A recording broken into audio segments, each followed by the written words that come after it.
দুটি সংখ্যার লসাগু ও গসাগু যথাক্রমে 252 ও 6। সংখ্যা দুটির গুণফল কত?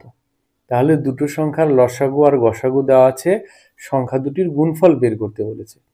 আমরা জানি সংখ্যা দুটির লসাগু গসাগুর গুণফলই সংখ্যা দুটির গুণফলের সঙ্গে সমান হয়। তাহলে আমরা কি করব, এখানে লিখব সংখ্যা দুটির গুণফল ইকুয়াল টু লসাগু গুণন গসাগু।